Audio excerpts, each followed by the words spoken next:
Hello everyone, quick revision series के अंतर्गत आज हम यहाँ पर भारतीय संविधान की प्रक्रियागत स्थितियों से अवगत होंगे।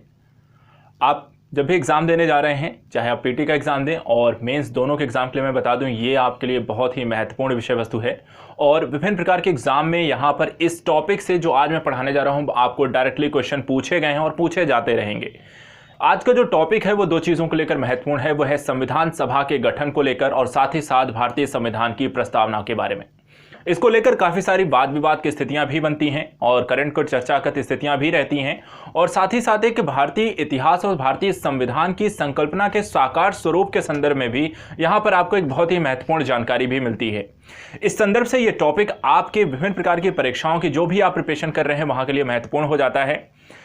तो आज हम यहाँ पर समझेंगे भारतीय संविधान सभा के गठन के विभिन्न पहलुओं को लेकर, लेकिन उससे पहले इसकी पृष्ठभूमि से हम परिचित होंगे। संविधान सभा के विभिन्न प्रारूपों और उससे संबंधित समितियों के बारे में भी चर्चा की जाएगी। इसके अतिरिक्त प्रस्तावना के विभिन्न पहलुओं को हम चर्चा करेंगे। जो विवादगत स्थितियां रही हैं, जो विभिन्न प्रकार के केसेस रहे हैं प्रस्तावना को लेकर, वहां पर उनकी भी चर्चा करेंगे। तो एक कह सकता हूं कि विस्तार पूर्वक इस विषय वस्तु पर हम चर्चा करने जा रहे हैं और आप सभी इसे यहां पर ध्यानपूर्वक जरूर सुने।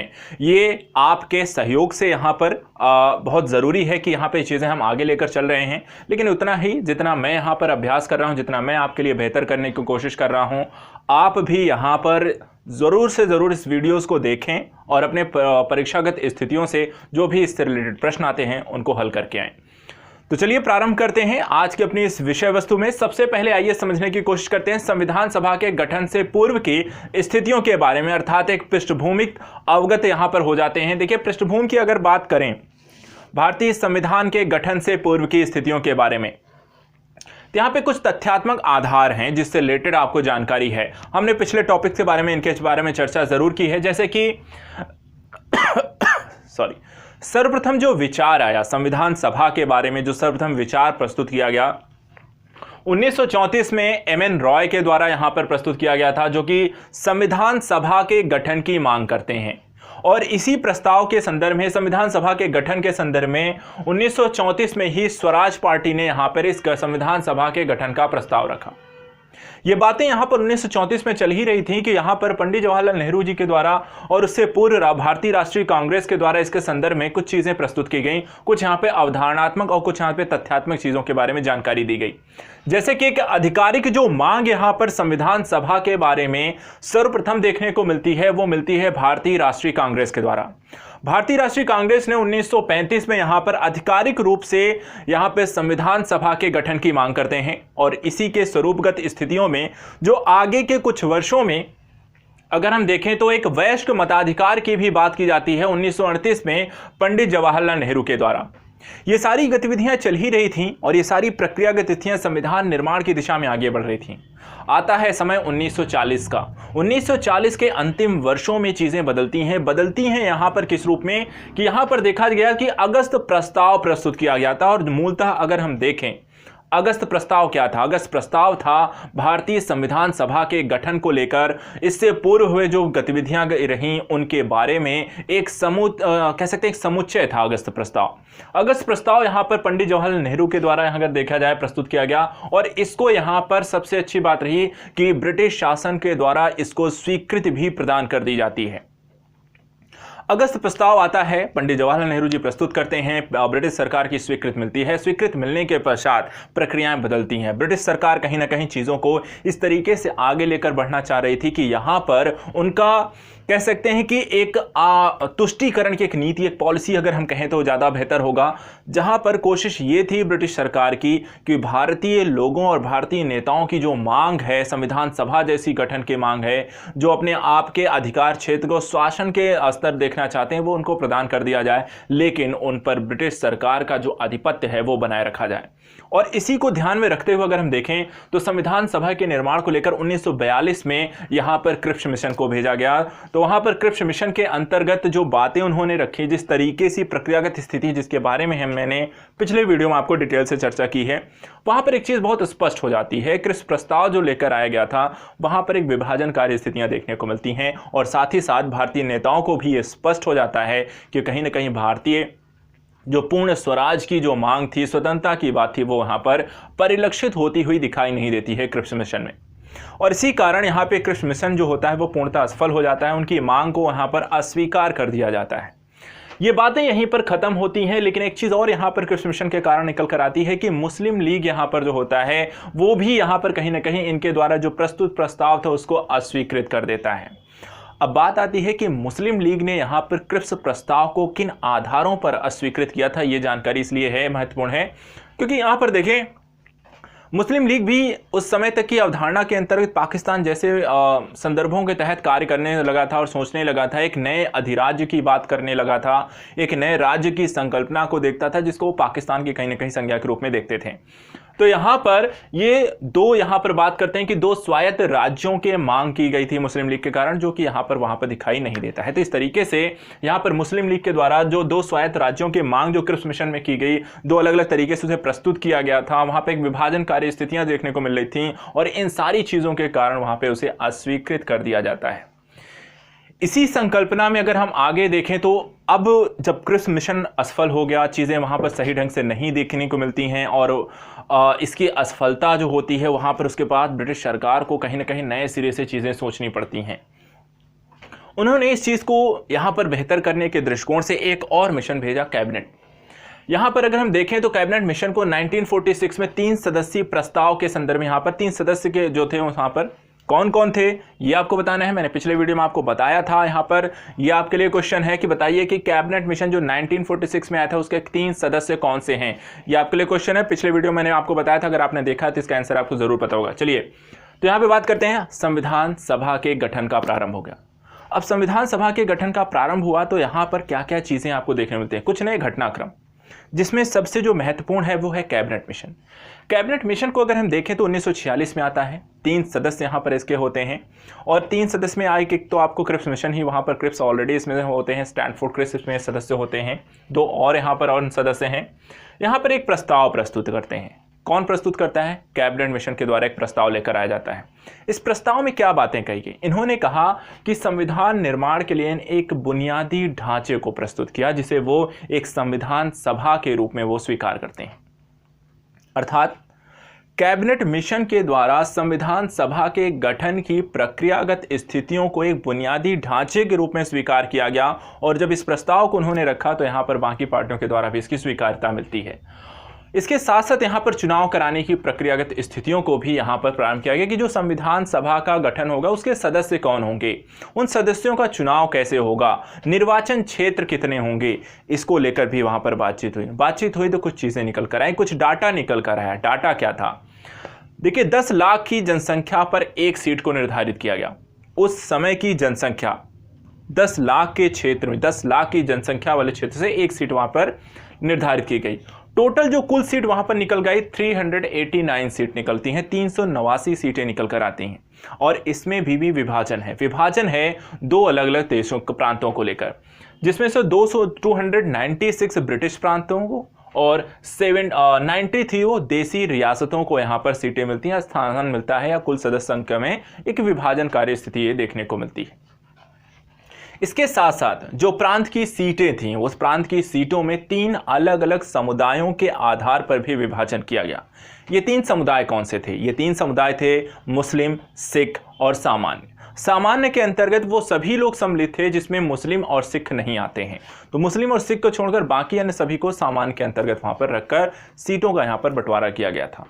इसके अतिरिक्त चुनाव की प्रक्रियाएं कैसी थी, चुनाव की पद्धति कैसी थी, लोगों को चुना कैसे जाना था? तो चुनाव की पद्धति यहां पर देखें तो चुनाव एकल संक्रमणीय मत के माध्यम से समानुपातिक तरीके से वहां पर आयोजित किया जाना था। ठीक है, कैसी प्रक्रिया थी? एकल संक्रमणीय मत के माध्यम से समानुपातिक प्रतिनिधित्व की यहां पर बात की गई। इसके अतिरिक्त एक चीज और, यहां पर ये जो चुनाव होना था सिर्फ उन क्षेत्रों में होना था जहां पे जो ब्रिटिश प्रांत के अंतर्गत था, ब्रिटिश सरकार के आधिपत्य वाले प्रांतों की बात करते हैं। लेकिन ऐसे प्रांतों में जहां देसी रियासतें थे वहां पर जो चुनाव होना था या सदस्यों का जो चुनाव होना था वो कौन करता? क्या वहां पर भी चुनाव होना था? नहीं, वहां के जो सदस्यों को नियुक्त किया जाना था या चुना जाना था वो कौन करेगा? देसी रियासतों के जो प्रतिनिधि हैं उनका जो चुनाव करेगा, वहां के जो रियायत के जो प्रमुख होंगे, शासक होंगे, वो वहां पर करते हैं। इसके अतिरिक्त अगर हम देखें तो आगे चलकर जुलाई अगस्त 1946 में चुनाव होते हैं और इस चुनाव में टोटल जो होती है 296, क्योंकि चुनाव टोटल तो 389 थी, लेकिन यहाँ पर 93 सीटें देसी रियासतों को गई थी जहाँ पे चुनाव नहीं होना था। तो चुनाव कितनी सीटों पर होता था? जहाँ पे ब्रिटिश प्रांत थे, और ब्रिटिश प्रांत में जो सीटें मिली थी 296। अब इसमें से 208 सीटें मिली कांग्रेस को, 73 सीटें जो मिली वो मुस्लिम लीग को, और 15 जो सदस्य चुनकर आए वो अन्य लोगों से, अन्य मतलब बाकी अदर पार्टियों से रिलेटेड आए। अब यहाँ पर अगर हम देखें तो क्या ये संविधान सभा का जो गठन हुआ था, क्या ये प्रत्यक्ष निर्वाचन के माध्यम से ये लोग चुनकर आए थे? तो ऐसा नहीं है। इनमें से कुछ आंशिक रूप से यहाँ पर चुने गए थे और कुछ नामांकित, दोनों लोगों को मिलाकर यहाँ पर ये आपकी संविधान सभा का गठन होता है। तो एक तरीके से देखा जाए तो यहाँ पर संविधान सभा के गठन के प्रारूपिक स्थितियों को हमने देखा, किस तरीके से संविधान सभा का यहाँ पे गठन हुआ। अब बात आती है इसके अगले चरण की ओर। एक और नई कहानी जन्म लेती है, एक और नई प्रक्रिया यहाँ पर उठने को देखने को मिलती है कि यहाँ पर अब ये समझने की बात हो गई कि चलिए अगर गठन तो हो गया, संविधान सभा बन तो गई, लेकिन संविधान सभा काम क्या करेगी, किसके लिए करेगी और किस तरीके का कार्य करेगी, इन चीज़ों का कोई निर्धारण नहीं था। और प्रक्रियागत स्थितियों को अगर हम देखें तो 1946 का समय चल रहा था, भारतीय स्वतंत्रता के बहुत नज़दीक आ चुके थे और चीज़ें बहुत तीव्र गति से बदल भी रही थीं। अब ऐसी स्थिति में संविधान सभा के गठन ने कहीं ना कहीं एक राष्ट्रीय भावना से ओतप्रोत अवधारणाओं को विकसित किया और जिसने आगे चलकर इसे और भी आगे लेकर आए। संविधान सभा की यहाँ पे कार्यविधियों के बारे में अगर हम बात करें तो संविधान सभा की जो प्रथम बैठक होती है वो होती है 9 दिसंबर 1946 को। इसको ध्यान रखिएगा, 9 दिसंबर 1946 को संविधान सभा की प्रथम बैठक होती है। इस तरह के क्वेश्चन भी आपको एग्जाम में पूछे जाते हैं। इसके बाद यहाँ पर देखिए तो जब भी हम बात करते हैं, आज भी अगर आप देखें कोई भी जो लोकसभा चुनकर आती है, लोकसभा का चुनाव होता है वहाँ पे कोई, या फिर विधानसभा का चुनाव होता है, तो वहाँ पर प्रक्रिया क्या है? सबसे पहले हम एक अस्थायी अध्यक्ष चुनते हैं, फिर एक स्थायी अध्यक्ष चुनते हैं, फिर वहाँ पे बाकी चीज़ें आपको निकल कर आती है, उपाध्यक्ष कौन होगा, अध्यक्ष कौन होगा। तो यहाँ पर संविधान सभा में सबसे पहली बात ये प्रक्रिया अपनाई गई और वहाँ पर अगर हम बात करें प्रथम कार्यविधि, प्रथम बैठक में एक अस्थायी अध्यक्ष का भी चुनाव किया गया। तो प्रथम जो संविधान सभा की बैठक हुई उसमें जो होता है अस्थायी अध्यक्ष के रूप में जो चुने गए उनका नाम था डॉक्टर सच्चिदानंद सिन्हा जी। ये अस्थायी अध्यक्ष थे। अस्थायी अध्यक्ष का काम क्या होता है कि वहां पर वो सभी को वहां पर एक तरीके से कहते हैं शपथ दिलाने का काम है सांसदों को, फिर उन्हीं में से लोग चुनते हैं कि अस्थायी सदस्य। तो वही प्रक्रिया यहाँ पर भी अपनाई गई। अब यहाँ पर देखें तो मुस्लिम लीग के द्वारा इस जो संविधान सभा की जो बैठक हुई इसका उन्होंने बहिष्कार कर दिया था। उनकी अपनी खिचड़ी पक रही थी, वो अपना एक अलग राज्य देख रहे थे, वो भारत से संदर्भ से वहाँ पर पाकिस्तान की एक अवधारणा को देख रहे थे। समय आप देख रहे हैं 1946 तक आ गया था और यहाँ पर काफ़ी सारी चीज़ें बहुत अलग हो चुकी थी। तो मुस्लिम लीग यहाँ पर इसका एक कह सकते हैं कि पार्ट नहीं बनना चाहता था, वो इसका बहिष्कार करता है। लेकिन इसके बाद इसकी दूसरी बैठक होती है। दूसरी बैठक होती है 2 दिन बाद, 11 दिसंबर 1946 का दिन। 11 दिसंबर 1946 के दिन यहाँ पर जो होता है एक नई चीज़ निकल कर आती है। यहाँ पर अस्थाई और अध्यक्ष उपाध्यक्ष दोनों का चुनाव होता है, दोनों लोगों को चुना जाता है।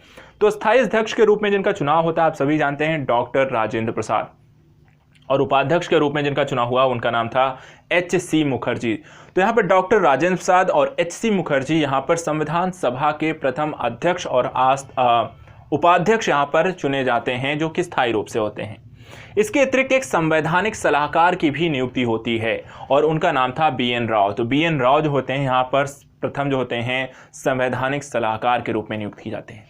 ये कहानी ऐसे ही चलती रहती है, कहानी चलती रहती है। और यहाँ पर हमने देखा कि किस तरीके से पृष्ठभूमि जो स्थितियाँ थीं किस तरीके से डेवलप हुई, फिर वहाँ पर उसका चुनाव हुए और वहाँ पे कार्यविधियों के संदर्भ में अध्यक्ष उपाध्यक्षों का चुनाव होता है।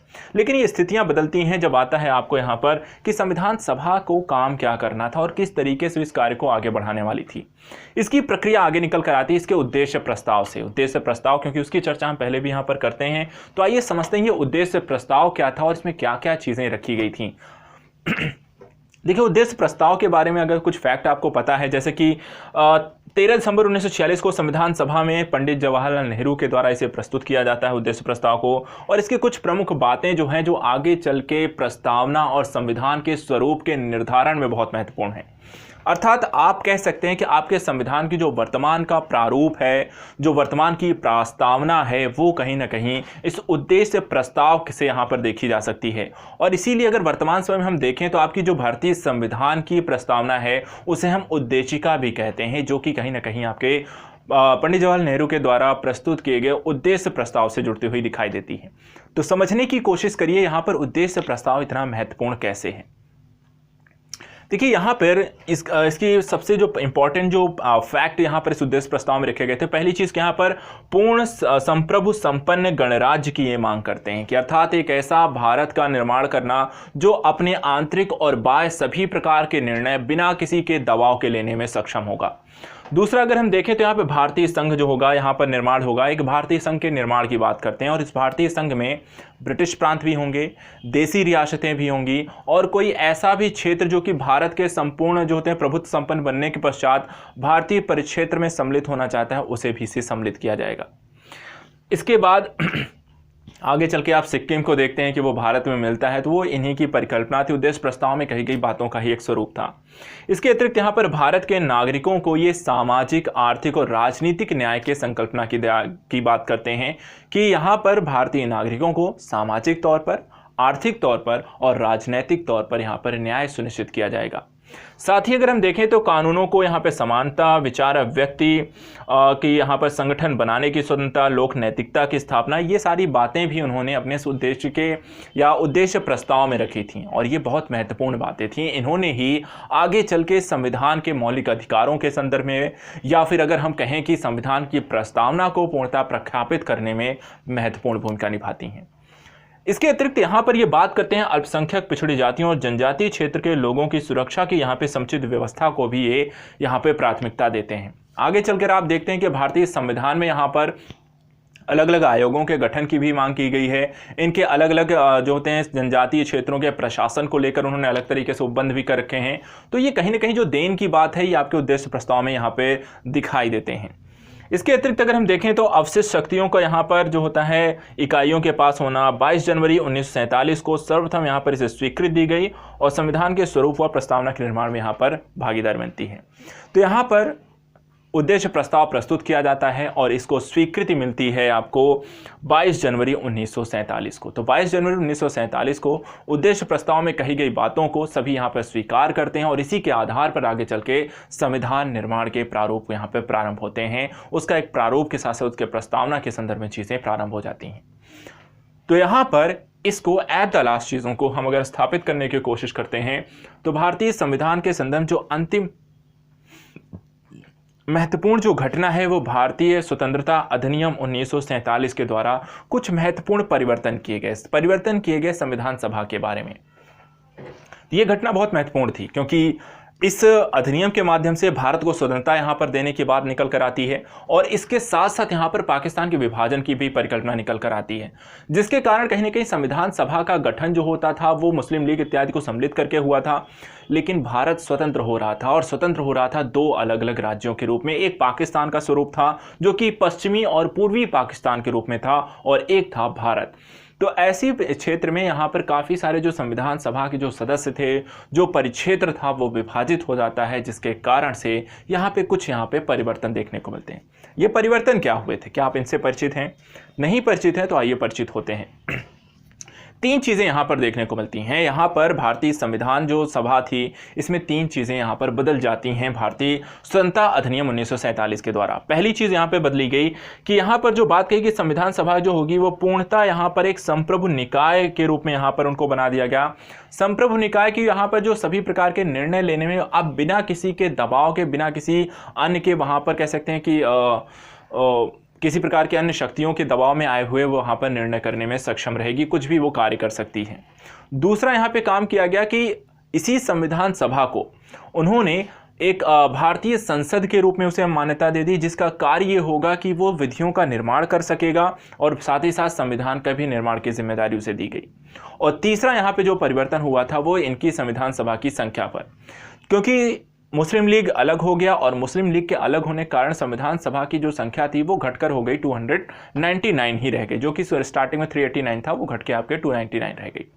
तो इस तरीके से हमने यहाँ पर इसकी पृष्ठभूमि स्थिति, संविधान सभा के गठन, उसकी कार्यविधि, उद्देश्य प्रस्ताव, भारतीय स्वतंत्रता अधिनियम 1947। इतिहास के संदर्भ में जब हम राज्य व्यवस्था को खोजने जाते हैं तो ये चीज़ें ऐसी दिखाई देती हैं कि यहाँ पर किस तरीके से इतिहास और राज्य व्यवस्था एक दूसरे से जुड़े हुए हैं। कहानियाँ हैं, चीज़ें हैं, घटनाएं हैं जो कि बहुत प्रभावित करती हैं। कहते हैं कोई कानून का निर्माण होना कई प्रकार की घटनाओं के कारण से वहाँ पर उसके प्रभावों को पड़ता है। और भारतीय संविधान सभा का गठन और भारतीय संविधान के स्वरूप में कहीं ना कहीं भारतीय इतिहास के परिलक्षण दिखाई देते हैं।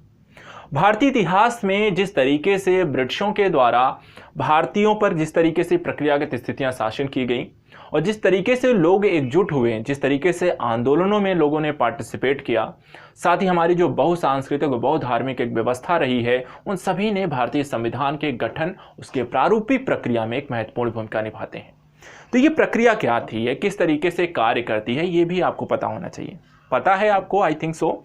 पॉलिटी कई बार पढ़ चुके होंगे, लेकिन ये पॉलिटी आपके लिए कितनी नई हो सकती है अगर हम इसको बस पढ़ने के तरीके पर ध्यान दें। एट द लास्ट हमें एक चीज़ और समझ के चलना है, मैं आपको यहाँ पर कोई संवैधानिक सलाहकार बनाने के लिए पढ़ा नहीं रहा हूँ, ना ही आपको यहाँ पर विधि विशेषज्ञ बन रहे हैं, ना ही वहाँ पर संविधान के संदर्भ में। हमें क्या है, अपने एग्जाम को क्वालिफाई करना है। तो हमें जो पढ़ रहे हैं उस पर ध्यान देना है और उससे हमें क्वेश्चन निकलने चाहिए, उस पर ध्यान देना है। अगर आप यहाँ पर इस वीडियो को पूरा देखते हैं तो मैं गारंटी के साथ कह सकता हूँ कि आपका संविधान सभा से रिलेटेड और उसकी प्रस्तावना से रिलेटेड कोई क्वेश्चन गलत नहीं होंगे। लेकिन उसके लिए आपको ये चीज़ें यहाँ पर ध्यान रखना पड़ेगा, पूरा देखना पड़ेगा और रिवीजन कर लेना है। एक बार अगर आपने वीडियो को देखा तो यहाँ पर आपको पता चल जाएगा कि यहाँ पर आपने सब कुछ कर लिया है। अब आपको दूसरी बार इसी टॉपिक्स को पढ़ने की ज़रूरत नहीं है। आइए इसके सेकंड पार्ट पर चलते हैं। सेकंड पार्ट क्या है, अब यहाँ पर देखिए, ये तो संविधान सभा बन गई। संविधान सभा जब बन गई तो यहाँ पर कुछ नई चीज़ें निकल कर आया। सबसे पहले यहाँ पे ये समझ लेते हैं कि संविधान सभा के कार्य क्या क्या थे, उन्होंने अन्य कौन कौन से कार्य किए, और साथ ही यहाँ पर ये भी समझते हैं कि कितना समय लगता है संविधान सभा के गठन को लेकर। यहाँ से भी क्वेश्चन आता है, आपको पता है, आपने कई तरीके के पेपर में इसके देखे भी होंगे। अगर नहीं देखे हैं तो इन फ्यूचर देखने को मिल सकते हैं। जिन्होंने अभी तक एग्जाम नहीं दिए हैं उनके लिए भी ये बहुत महत्वपूर्ण है। आपको बहुत ज़्यादा परेशान होने की जरूरत नहीं है, आपकी पॉलिटी यहाँ पर कंप्लीट होने वाली है। देखिए यहाँ पे सेकंड पॉइंट आप समझते हैं। सबसे पहले फैक्चुअल डाटा। फैक्चुअल डाटा आपको तो पता है ना, फैक्चुअल चीज़ें बहुत आती हैं। तो यहाँ पर देखते हैं फैक्चुअल क्या क्या है। सबसे पहले 22 जुलाई सन 1947 राष्ट्रीय ध्वज को यहाँ पर स्वीकृति दी गई, अपनाया गया। दूसरा यहाँ पर है मई 1949 को राष्ट्रमंडल में भारत की सदस्यता सत्यापित या ग्रहित कर ली गई। अर्थात भारत राष्ट्रमंडल जो होता है कि ऐसे देशों की बात करता है जो कि ब्रिटिश आधिपत्य में रहे हैं, उन देशों का एक संगठन वो राष्ट्रमंडल कहता है। और भारत ने इसकी सदस्यता यहाँ पर मई 1949 को ग्रहण कर ली। इसके बाद जो अभी देखें तो कुछ इंपॉर्टेंट चीजें, जैसे 24 जनवरी 1950 को राष्ट्रीय गान क्या है आपको पता है, जनगण मन, तो यहाँ पर स्वीकृत और अपनाया गया। इसी तरीके से 24 जनवरी 1950 को ही राष्ट्रीय गीत जो आपका वंदे मातरम है उसे भी यहाँ पर स्वीकृत और अपनाया गया। इसके अतिरिक्त 24 जनवरी 1950 को डॉक्टर राजेंद्र प्रसाद को प्रथम राष्ट्रपति के रूप में भी चुना गया। भारतीय संविधान सभा के गठन के संदर्भ में के कुछ और चीजें समझ लीजिए। 2 वर्ष 11 महीने 18 दिन में संविधान सभा की 11 बैठकें, 60 देशों के संविधान का अवलोकन और प्रारूप पर 114 दिन तक विचार करने यहाँ पर समय लगता है। और उसके पश्चात 26 जनवरी 1950 को संविधान सभा की अंतिम बैठक होती है। और उस अंतिम बैठक में यहाँ पर 26 जनवरी 1950 को यहाँ पर अप्रैल 1952 तक ये अंतरिम संसद के रूप में भी कार्य करती है। पहली निर्वाचित जो संसद है दोनों सदन की, वो मई 1952 में अस्तित्व में आई। कहने के संदर्भ में आपका जो संविधान कह सकते हैं कि बनने में जो समय लगा वो कितना, 2 साल 11 महीने 18 दिन में आपका संविधान बनके तैयार होता है। लागू कब हुआ, तो 26 जनवरी 1950 को यहाँ पर आपका लागू हो जाता है।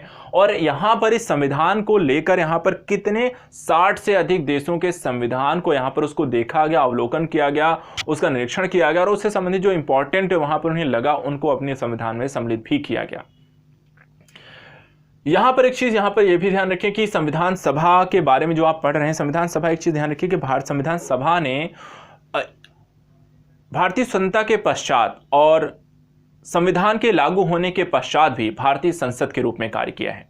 कब से कब तक, तो जो आपकी संविधान सभा रही है उसने 24 जनवरी से 1950 को यहाँ पर संविधान सभा की अंतिम बैठक हुई, लेकिन 26 जनवरी, क्योंकि वहाँ पर आपका गणतंत्र हो जाता है देश, आपका संविधान लागू हो जाता है, तो 26 जनवरी 1950 से अप्रैल 1952 तक, जब तक चुनाव नहीं होगा और चुनाव होने के बाद एक नई सरकार चुन के नहीं आती है, तब तक यहाँ पर इसने एक संसद के रूप में भी कार्य किया।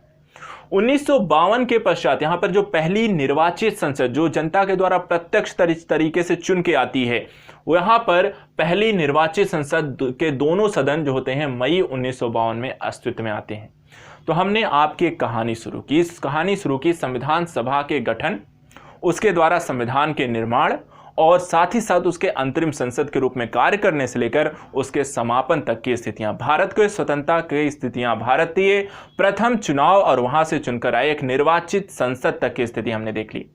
तो एक यहां पर हमने एक स्थिति देखी किस तरीके से 18-20 सालों में संविधान सभा की गतिविधियां रहीं और इसने 18-20 सालों में भारत को वो वहां पर दिया जिसके कारण आज अगले 70-75 साल तक भारतीय संविधान के माध्यम से हमारा देश शासित और संचालित हो रहा है।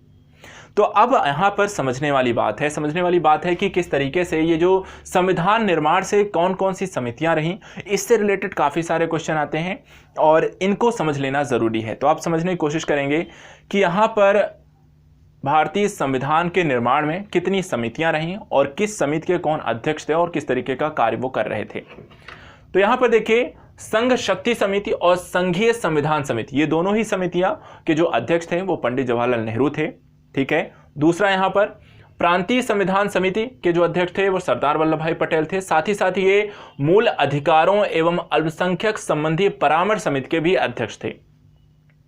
इसी समिति को दो उप समितियों में यहां पर डिवाइड कर दिया गया। एक उप समिति थी मूल अधिकारों की उप समिति, जिसके अध्यक्ष बनाए गए जेबी कृपलानी, और दूसरा यहां पर अल्पसंख्यकों की उप समिति जिसके अध्यक्ष बनाए गए एचसी मुखर्जी यहां पर बनाए गए। इसके अतिरिक्त यहां पर प्रक्रिया नियम समिति बनाई गई जिसके अध्यक्ष थे डॉक्टर राजेंद्र प्रसाद। राज्यों से समझौते के लिए एक समिति बनाई गई जो जवाहरलाल नेहरू के द्वारा यहां पर संचालित की गई। संचालन समिति यहां पर डॉक्टर राजेंद्र प्रसाद के पास थी। कार्य संचालन समिति की के एम मुंशी इसके अध्यक्ष थे। सदन समिति पट्टाभी सीतारमैया इसके अध्यक्ष थे। संविधान सभा के कार्यों संबंधी समिति जीवी मावलंकर इसके अध्यक्ष थे और राष्ट्र ध्वज संबंधी तदर समिति के अध्यक्ष डॉक्टर राजेंद्र प्रसाद थे। ये प्रमुख समितियां थी। इन समितियों ने अपने अपने कार्यक्षेत्र को संचालित किया। संघ का निर्माण कैसे करना है, उससे संदर्भ किस तरह के रूल्स रेगुलेशंस होंगे, कैसे उन्हें सम्मिलित किया जाएगा, संघीय यहाँ पर शासन प्रणाली कैसे होगी, यहाँ पर संघीय संविधान की समिति यहाँ पर जो है, ये सारा कुछ पंडित जवाहरलाल नेहरू देख रहे थे। इसी तरीके से जो हर प्रणाली के जो अध्यक्ष थे वो अपने अपने अधिकार, मौलिक अधिकार कैसे दिए जाएंगे, अल्पसंख्यकों को कौन कौन से अधिकार दिए जाएंगे, राष्ट्रीय ध्वज कैसा बनेगा, लोगों को, एक भारतीय नागरिकों को यहाँ पर या व्यक्तियों को किस तरीके के मूल अधिकार प्रदान किए जाएंगे, ये सारी चीज़ों को लेकर सभी के कह सकते हैं अलग अलग ग्रुप बना दिए गए और उनका एक अध्यक्ष बना दिया गया जो वहाँ पर इन प्रकार के कार्यों को वहाँ पर करने वाला था। और सभी ने फिर एट द लास्ट वहाँ पर एक आगे चलकर एक आपका संविधान का प्रारूप बन के तैयार होता है। तो यहाँ पर एक प्रारूप समिति बनती है। प्रारूप समिति बहुत इंपॉर्टेंट है। ये सारी चीज़ों को लेकर फिर एक प्रारूप तैयार किया था, किस तरीके से इन्हें रखना है, किस तरीके से इनकी व्याख्या करनी है और क्या क्या चीज़ें यहाँ पर इंपॉर्टेंट हैं। इसके लिए बनाई गई एक प्रारूप समिति। प्रारूप समिति के बारे में कुछ फैक्ट हम देख लेते हैं, समझ लेते हैं। 29 अगस्त 1947 को यहाँ पर गठन किया गया प्रारूप समिति का और इसके अध्यक्ष बनाए गए डॉक्टर भीमराव अंबेडकर। डॉक्टर भीमराव अंबेडकर का जो निर्वाचन हुआ था वो पहले आपका पूर्वी बंगाल से हुआ था, लेकिन वहां पर हमें पता है कि बंगाल का विभाजन होता है और पूर्वी बंगाल बन जाता है। तो जहां से ये निर्वाचित हुए थे वो पूर्वी बंगाल में चला जाता है जो वर्तमान समय में आपका बांग्लादेश है। इनका पुनः निर्वाचन होता है और इनका कार्यक्षेत्र बदल दिया था। अब इनका जो निर्वाचन होता है वो दोबारा मुंबई से होता है, जो वर्तमान समय, पहले हम इसे बंबई कहते थे, वर्तमान समय से मुंबई कहते हैं। यहां पर इसके इस प्रारूप समिति के 7 सदस्य थे जिसमें आपके अध्यक्ष को मिलाकर थे। अध्यक्ष आपके डॉक्टर भीमराव अंबेडकर थे। इसके अतिरिक्त जो 6 अन्य सदस्य थे जैसे कि एन गोपाल स्वामी आयंगर, अल्लाद कृष्ण स्वामी अय्यर, डॉक्टर के एम मुंशी, सैयद मोहम्मद सादुल्लाह, एन माधवराव जो कि बीएल मित्र की जगह पर आपको बाद में इस समिति के सदस्य के रूप में सम्मिलित किए जाते हैं, पहले बीएल मित्र थे, लेकिन वहाँ पे वो अपने स्वास्थ्य कारणों से इस समिति से हट जाते हैं और उनकी जगह पर लेकर आए जाते हैं एन माधवराव को। इसी तरीके से टीटी कृष्णचारी जी को भी यहाँ पर इस प्रारूप समिति का सदस्य बनाया जाता है और उनको डीपी खेतान की जगह पर लेकर आया जाता है, जिनकी यहाँ पर 1948 में डेथ हो जाती है। संविधान सभा में ये तो बात हो गई, प्रारूप समिति के 7 सदस्य थे, गठन कब हुआ था उसके बारे में हमने देख लिया। एक चीज़ और यहाँ पर ध्यान दीजिएगा कि महिलाओं के बारे में ज़्यादा जानकारी नहीं है, लेकिन एक चीज़ यहाँ पर यह भी रखिएगा कि महिलाओं की ऐसा नहीं भूमिका बिल्कुल नहीं थी। संविधान सभा में 15 महिलाएं थीं जिन्होंने संविधान सभा के कार्य प्रक्रियाओं में अपना प्रमुख यहाँ पर योगदान दिया था। इसके अतिरिक्त अगर हम बात करें प्रारूप समिति को लेकर, यहाँ पर प्रारूप समिति ने संविधान सभा को लेकर पूरी जांच प्रक्रिया की, पूरा वहाँ पर उसको लेकर डाटा तैयार किया, पूरा वहाँ पर उसको प्रारूपिक उसका संविधान का तैयार किया और इसके 3 वाचन हुए जिस पर इस पूरे प्रारूप को लेकर चर्चा हुई संविधान सभा में सारी चीज़ों को लेकर। पहला वाचन जो हुआ 4 नवंबर 1948 से 9 नवंबर 1948 को हुआ। दूसरा वाचन हुआ आपका 16 नवंबर 1948 से 1949 तक। ये साथ ही साथ जो तीसरा वाचन हुआ वो 14 नवंबर 1949 से 26 नवंबर 1949 तक। इसी तृतीय वाचन के दौरान ही डॉक्टर भीमराव अंबेडकर के द्वारा एक यहाँ पर दस्तावेज रखा जाता है जिसको उन्होंने नाम दिया था, जिसको हम कहते हैं the constitution as settled by the assembly be passed. तो यहाँ पर ये आपको दस्तावेज रखा जाता है और इसे पास किया जाता है और ये प्रस्ताव पारित किया जाता है। प्रस्ताव पारित किया जाता है 26 नवंबर 1949 को। ये प्रस्ताव यहाँ पर जो होता है संविधान, जिसे आगे चलकर हम संविधान कहते हैं, जो आपको प्रस्तावना के संदर्भ में इसकी बात करते हैं, तो यहाँ पर ये तृतीय वाचन में जाकर यहाँ पर इस प्रारूप को यहाँ पर स्वीकारता मिलती है। इसके बाद संविधान के प्रस्तावना की अगर हम बात करें तो वहां पर जो संविधान की अगर हम बात करें, जो इस प्रस्ताव के यहाँ पे मंजूरी मिलती है 1949 में, 26 नवंबर 1949 को, तो यहाँ पर इस संविधान में इस दस्तावेज में क्या क्या था, तो यहाँ पर प्रस्तावना थी। प्रस्तावना के साथ साथ 395 अनुच्छेद, 22 भाग और 8 यहाँ पर अनुसूचियां इसमें सम्मिलित की गई थी। ठीक है, इसके अतिरिक्त प्रस्तावना को यहाँ पर पूर्ण संविधान लागू होने के पश्चात लागू किया गया था। एक चीज़ और ध्यान रखिए, प्रस्तावना को पूर्ण संविधान लागू होने के पश्चात लागू किया गया था। भारत के संविधान में जो होते हैं, अगर हम बात करें तो ये डॉक्टर भीमराव अंबेडकर को भारतीय संविधान का जनक कहा जाता है, या इनको साथ ही इनको आधुनिक मनु की भी संज्ञा यहाँ पर दी जाती है। तो अगर इस तरीके क्वेश्चन आए कि आधुनिक मनु या फिर भारतीय संविधान के जनक किसे कहा जाता है, तो डॉक्टर भीमराव अंबेडकर। देखिए यहाँ पर जो डाटा हम पढ़ रहे हैं फैक्चुअल चीज़ें हैं, कहानी अपने स्तर पर है, फैक्चुअलिटी अपने स्तर पर है, और बहुत सारे क्वेश्चन आते हैं। ये क्वेश्चन आते हैं आपकी परीक्षाओं में। आपको यहाँ पर अगर ये चीज़ें क्लियर आउट हैं तो आप इससे कई सारे क्वेश्चन हल कर सकते हो। जितने टॉपिक मैंने आपको पढ़ाया अभी तक, हमने कई सारी हेडिंग्स में पढ़े हैं और ये सारे डिवाइड करके मैंने रखे हैं, ताकि यहाँ पर आपको एक होता है ना कि बीच बीच में क्या क्या हम किसके बारे में पढ़ रहे हैं। क्वेश्चन बेसिकली ऐसे ही बनता है। समितियों के बारे में क्वेश्चन पूछ लिया, प्रारूप समिति के बारे में उन्होंने क्या क्वेश्चन पूछा है, या उद्देश्य प्रस्ताव क्या क्या, तो उसमें क्या बातें कही गई हैं, संविधान सभा के कार्य को लेकर क्या क्या की, जैसे कि आपको राष्ट्रीय ध्वज, राष्ट्रीय गान, ये सब कब आया, तो ये इसके बारे में आप कितना समय लगा, उसका एक हमने बना लिया। तो ये क्या है, मैंने डिवाइड करके रखा ताकि आपको पढ़ने में आसानी हो, आपको रिवीजन करने में आसानी हो, आपको समझने में आसानी हो कि हम किसके बारे में यहाँ पर पढ़ रहे हैं। आपका एक काम है बस इसे ध्यान से सुनते रहना। ठीक है, तो 2 चीज़ें हमने यहाँ पर अभी तक हमने यहाँ पे संविधान सभा और संविधान प्रस्ताव कुछ समितियों के बारे में हमने यहाँ पर पढ़ लिया। अब बात करते हैं, ये तो आपका संविधान हो गया और उसके बाद समितियों के बारे में चर्चा कर ली। सबसे इंपॉर्टेंट पहलू आता है कि हमारे भारतीय संविधान की प्रमुख विशेषताएं क्या हैं। अब यहाँ पर मेंस का भी क्वेश्चन बन जाता है और प्री में भी चीज़ें पूछी जाती हैं, तो मेंस के क्वेश्चन के अकॉर्डिंग भी हमने इसको डिटेल्स यहाँ पर समझने की कोशिश करेंगे। ठीक है, तो अच्छे सुनना है, अच्छे से सिर्फ सुनते रहिए, आपका काम हो जाएगा, कुछ नहीं करना है, सिर्फ सुनते रहना है। घूमते टहलते भी रहे हो तो सुन लो, बस इसे आपका काम हो जाएगा। चलिए देखते हैं भारतीय संविधान की प्रमुख विशेषताएं क्या हैं। देखिए यहाँ पे सबसे पहली चीज, सबसे लंबा लिखित संविधान है। भारतीय संविधान विश्व का सबसे लंबा लिखित संविधान है, और ऐसा क्यों है तो उसके बारे में भी समझ लीजिए।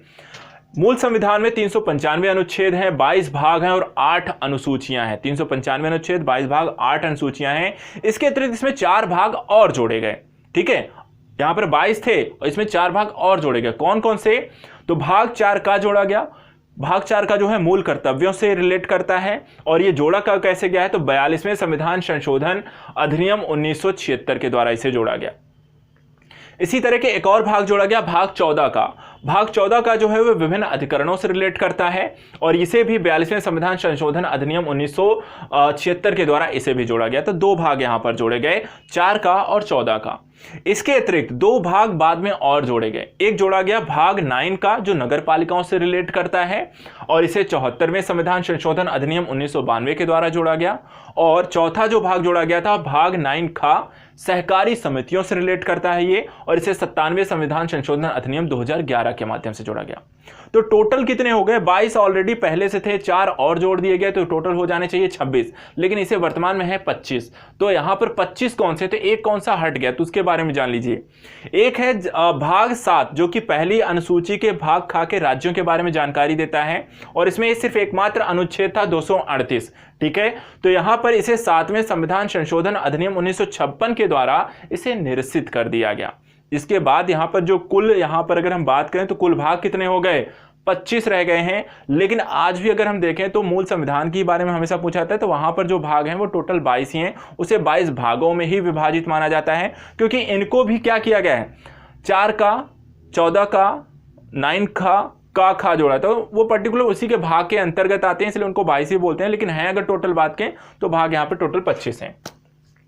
तो एक चीज ये तो हमने समझ ली कि भारतीय संविधान की जो प्रमुख विशेषता है वो सबसे बड़ा लिखित संविधान है। दूसरा क्या है? ये नम्यता व अनम्यता का मिश्रण है, अर्थात ना ही बहुत ज्यादा कठोर है ना ही बहुत ज्यादा लचीला है। कहने के संदर्भ में यदि यहां पर बात करें संशोधन करने की, यदि आपके भारतीय संविधान में किसी प्रकार के संशोधन करने की बात आती है तो वहां पर भी अलग अलग प्रावधान हैं। एक प्रावधान की वो बात करते हैं कि संविधान संशोधन किया हम 368 के तहत करेंगे। अब यहां पर बात करता है कि एक विशेष बहुमत से करना होगा। विशेष बहुमत का मतलब हुआ कि कुल सदस्यों के उपस्थित व मतदान लेने वाले सदस्यों का 2/3 लोग प्रतिशत के माध्यम से वहां पर उसको पारित करना होगा, उस संविधान को, उस प्रस्ताव को पारित करना होगा। दूसरा, ये तो विशेष बहुमत की बात है, इससे भी एक ज्यादा ऊपर लेकर गए कि विशेष बहुमत के साथ साथ, ये तो आप लोकसभा राज्यसभा में पारित कर देंगे, लेकिन यहां पर विशेष बहुमत के साथ साथ कुल राज्यों के आधे से अधिक राज्यों के द्वारा उसका अनुमोदन भी किया जाना चाहिए। तो यहां पर दूसरी कंडीशन रखी गई, तो यहां पर इसे और भी ज्यादा टफ बनाया गया, लेकिन साथ साथ यहां पर कठोरता रखी गई, लेकिन साथ साथ इसे लचीला भी किया गया। लचीला किया गया कि कुछ ऐसे भी प्रावधान है कि उसे सामान्य विधायी प्रक्रिया या सामान्य बहुमत के माध्यम से भी हम उसे पारित कर सकते हैं। इस तरीके से दूसरी जो विशेषता है वो क्या है कि ये नम्यता और अनम्यता का मिश्रण है भारतीय संविधान। तो उसके बारे में अगर आता है कि अगर पर्टिकुलर आता है, प्री में आएगा क्वेश्चन, या तो वहां पर ये सिर्फ मेन हेडिंग के बारे में पूछेगा, उसमें आपको टिक करना है कि कौन सा यहाँ पर भारतीय संविधान की विशेषता है या नहीं है। कुछ ऐसा भी हो सकता है कि भारतीय संविधान की विशेषताएं क्या है उसके बारे में बताइए, तो वहां पर आप इन हेडिंग के साथ साथ इनके बारे में थोड़ा बहुत लिखना भी पड़ेगा। इसलिए मैंने यहाँ पे थोड़ी बहुत पॉइंट भी ऐड किए हैं, बस आपको सुनते चलना है, आपको दोनों काम हो रहा है, बस सुन लीजिए शांति से। तीसरी विशेषता है एकल नागरिकता है। यहां पर जो प्रत्येक नागरिक है यहां पर इनको एकल नागरिकता दी गई है। एकल नागरिकता भाग, जो नागरिकता संबंधी जो प्रावधान है वो भाग 2 भारतीय संविधान में दिए गए हैं। अनुच्छेद की बात करें तो 511, 5 से लेकर के 11 तक के यहां पर इनके बारे में जानकारी दी गई है। और यदि किसी को भारतीय नागरिक के रूप में वहां पर नागरिकता मिलनी है तो उसे या तो जन्म से के कारण मिल सकता है, भारत में जन्म हुआ हो, या भारतीय वंशक्रम के हो, रजिस्ट्रेशन, देशीकरण और भूभाग किसी बाहरी भूभाग के सम्मिलन भारतीय क्षेत्र में के अंतर्गत हो गया हो तो 5 आधारों पर भारत किसी भी नागरिक को भारतीय नागरिक का दर्जा मिलता है। चौथा यहाँ पे सार्वभौमिक वयस्क मताधिकार। 1989 में एक संशोधन किया गया, 61वां संविधान संशोधन, और इसके माध्यम से जो वयस्क मताधिकार की आयु थी उसे 21 से घटाकर वर्तमान में 18 वर्ष कर दिया गया। उससे पहले कितने थी? 21 वर्ष थी। चौथी बात है यहाँ पे स्वतंत्र व निष्पक्ष न्यायपालिका है। न्यायपालिका अगर हम देखें तो यहाँ पर ये कार्यपालिका या विधायिका के अंतर्गत नहीं आती है, बल्कि स्वतंत्र है अपने स्तर पे कार्य करने को लेकर। साथ यहाँ पर एक एकल पद्धति देखने को मिलती है, जहां पर आपको एक त्रिभुज संकल्पना देखने को मिलती है, जहां पर सबसे ऊपर है आपकी सुप्रीम कोर्ट है, उससे नीचे आपके हाई कोर्ट है और सबसे नीचे आपके डिस्ट्रिक्ट कोर्ट होते हैं। ठीक है, सुप्रीम कोर्ट, हाई कोर्ट और डिस्ट्रिक्ट कोर्ट यहां पर देखने को मिलते हैं। इसके अतिरिक्त सुप्रीम कोर्ट को नागरिकों के मूल अधिकारों की रक्षा और संविधान का संरक्षक का भी दर्जा प्राप्त है। तो ये भी चीजें कई बार क्वेश्चन पूछा जाता है कि संविधान का संरक्षक कौन है या नागरिकों के मूल अधिकारों का संरक्षक कौन है, तो यहां पर इसे ध्यान रखिएगा, सुप्रीम कोर्ट है। इसके अतिरिक्त न्यायिक सर्वोच्चता की स्थिति देखी जाती है। न्यायिक सर्वोच्चता के अंतर्गत न्यायिक समीक्षा की शक्तियों के माध्यम से असंवैधानिक कानूनों को अवैध घोषित कर सकती है आपकी न्यायपालिका। ठीक है, तो यहां पर न्यायिक पर सर्वोच्चता की स्थिति आपको देखने को मिलती है। संसदीय संप्रभुता है, एक तरफ न्यायिक सर्वोच्चता देखने को मिल रही है, दूसरी तरफ आपको संसदीय संप्रभुता भी देखने को मिलती है। और संसदीय संप्रभुता का मतलब क्या है आपको पता है? संसदीय संप्रभुता का मतलब हुआ कि जहां पर संवैधानिक शक्ति के माध्यम से संविधान के भागों में परिवर्तन या संशोधन करने का अधिकार ये किसके पास है? संसद के पास है। तो संसद यहां पर क्या हुआ? सर्वोच्च हो गया। अर्थात कि संविधान में कोई भी परिवर्तन करना हो गया, संशोधन करना होगा, तो यहां पर भारत में सिर्फ एक ही संस्था है और वो संसद है कि यहां पर कुछ भी कर सकती है उसमें पर। तो इसे हम संसदीय संप्रभुता का स्थिति देखते हैं। इसके अतिरिक्त एक और स्थिति देखने को मिलती है, संविधान की सर्वोच्चता है। यहां पर न्यायिक सर्वोच्चता भी है, संविधान की सर्वोच्चता उससे है। संविधान की सर्वोच्चता के अंतर्गत है कि संविधान देश का सर्वोच्च कानून है। ठीक है, सर्वोच्च कानून है और सरकार के सभी अंग जो होते हैं इसके अधीन रहकर कार्य करते हैं। सभी अंग यहाँ पर इसके अधीन रहकर कार्य करेंगे और साथ ही यहाँ पे संविधान के आधारभूत ढांचे के विरुद्ध अध्यादेश को न्यायपालिका अवैध घोषित कर सकती है। तो ये भी चीज़ है, यदि आप सोचें कि हम इसके आधारभूत ढांचे में कोई परिवर्तन कर सकते हैं तो ऐसा नहीं है। वहाँ न्यायपालिका बैठी है, वो न्यायिक समीक्षा कर सकती है और यदि उसे लगता है कि आप यहाँ पर उसके आधारभूत ढांचे में कोई परिवर्तन कर रहे हैं तो वो उसको अवैध घोषित कर देगी। तो इस तरीके से संविधान की सर्वोच्चता व्याप्त है, संसदीय संप्रभुता भी है, न्यायिक सर्वोच्चता है। तो यहाँ पर मतलब बहुत ही आप अगर देखें तो भारतीय संविधान के संदर्भ की जो विशेषताएं अपने आप में बहुत यूनिक हैं, बहुत ही अलग हैं और अनूठी हैं। ये यहीं खत्म भी नहीं होती हैं, ये इसमें और भी कई सारी विशेषताएं हैं। क्या हैं? जैसे कि इसमें एक बात कही गई कि संसदीय शासन प्रणाली है, अर्थात कि विधायिका और कार्यपालिका के मध्य क्या है? एक सामंजस्य और समायोजन है कार्यों को लेकर कि कौन कार्य का निर्माण करेगा किस तरीके से। वहीं पर आप एक ही सरकार जो है एक तरीके से वो विधायिका के अंतर्गत वहां पे संसद में बैठती है और जब वो सरकार के कार्यों का संचालन क्रियान्वयन करने की आती है तो वही कार्यपालिका बन जाती है। तो यहाँ पर साथ ही साथ देखने को मिलता है कि राष्ट्रपति और राज्यपाल जो है वो नाम मात्र के प्रधान है, तो जो मूल शक्तियां हैं, जो वास्तविक प्रधान है वो प्रधानमंत्री और मंत्रिपरिषद दिखाई देते हैं। तो यहाँ पर ये आपकी संसदीय प्रणाली है। संसदीय प्रणाली में आपकी मंत्रिपरिषद, प्रधानमंत्री वहां पर सर्वोच्च हैं, ज्यादा हैं, प्राथमिक हैं और वही कार्यों को वहां पे संभालते हैं। इसके अतिरिक्त भारतीय संविधान में जो बहुत इंपॉर्टेंट पहलू हैं, एक है मूल अधिकार, मूल कर्तव्य और निर्देशक तत्व। मूल अधिकार की बात करें तो भाग यहां पर आपको 3 में अनुच्छेद 12 से 35 तक, जिनकी वर्तमान संख्या 6 है, में नागरिकों के मूल अधिकार, व्यक्तियों के बारे में वहां पे जो जानकारी है वो दी गई है। इसी तरीके से नीति निषेधक तत्व जो हैं यहाँ पे राज्यों के संदर्भ से रिलेट करती हैं और ये भाग 4 में अनुच्छेद 36 से 51 के बीच इनका वर्णन है। साथ ही मूल कर्तव्यों के बारे में जानकारी जो है स्वर्ण सिंह समिति की सिफारिश पर मूल कर्तव्यों को भाग 4 का के रूप में से जोड़ा गया। इनके बारे में डिटेल से पढ़ेंगे आगे आने वाले वीडियोस के माध्यम से, जहां पर मौलिक अधिकार, राज्य के नीति निषेधक तत्व, मूल कर्तव्यों के बारे में हम देखेंगे। लेकिन फिलहाल आज हमें यह समझना है, संविधान के बारे में जानकारी लिखनी है, तो बस वहीं तक हम सीमित रहेंगे। इसके अतिरिक्त अगर हम देखें तो 1976 के द्वारा यहां पर भाग 4 को जोड़ा गया था। विकेंद्रीकृत व्यवस्था है, अर्थात कि केंद्र, राज्य और स्थानीय स्वशासन प्रणाली को विकसित किया गया और स्थानीय स्वशासन को लाने के लिए 73वें और 74वें संविधान संशोधन के माध्यम से नगर पालिकाएं और वहां पर विकसित की गई पंचायत को वहां पर विकसित किया गया और एक त्रिस्तरीय शासन व्यवस्था को यहां पर जन्म देती है भारतीय संविधान। साथ ही आपात उपबंध की भी व्यवस्था है। आपात उपबंध आएगा जब देश में कोई कह सकते हैं कि ऐसी विपरीत स्थितियां उत्पन्न होंगी और किस किस तरीके की विपरीत स्थितियां हैं, तो उनके संदर्भ में किस किस तरीके के आपात उपबंध लगाए जाएंगे, इसके बारे में भी वो डिटेल से व्याख्या करते हैं। जैसे यहां पर देखने के भाग 18 में यहां पर 3 प्रकार के आपात उपबंधों की घोषणा की गई है। पहली बात यहां पर देखें तो राष्ट्रीय आपातकाल अनुच्छेद 352 के अंदर में, जो आपको युद्ध इत्यादि की स्थिति में है। राष्ट्रपति शासन 356 जो राज्य किसी राष्ट्र के अंतर्गत किसी क्षेत्र विशेष में की स्थितियों के संदर्भ में है। और साथ ही साथ वित्तीय आपातकाल 360 के अंतर्गत है, जबकि राष्ट्र के स्तर पर यहाँ पर वित्तीय स्थितियाँ जो होती हैं पेमेंट करने या कह सकते हैं भुगतान करने में अक्षमता की स्थिति के संदर्भ में की जाती हैं। बैलेंस ऑफ पेमेंट की स्थिति एक समय में हुई थी भारत में, 1990-91 का जो समय था, भारत बैलेंस ऑफ पेमेंट की क्राइसिस में फंस गया था। लेकिन भारत में आज तक वित्तीय आपातकाल लागू नहीं हुआ है, उस समय भी भारत इस क्राइसिस से निकल गया था। इसके अतिरिक्त पंथ निरपेक्ष राज्य की अवधारणा को यहां पर यह विकसित करता है, जिसमें कहा जाता है कि 42वें संविधान संशोधन के द्वारा 1976 में प्रस्तावना में पंथ निरपेक्ष शब्द को यहां पर जोड़ा गया और सरकार द्वारा ऐसी कोई भी नीति नहीं अपनाई जाएगी जो किसी व्यक्ति के धर्म के आधार पर भेदभावकारी होगी। अर्थात भारतीय जो राज्य है या सरकार है वो किसी प्रकार के किसी व्यक्ति के धर्म इत्यादि के मानने को लेकर वहां पर कोई भेदभावकारी नीति नहीं अपनाती है, वो एक पंथ निरपेक्ष राज्य की अवधारणा को लेकर चलते हैं।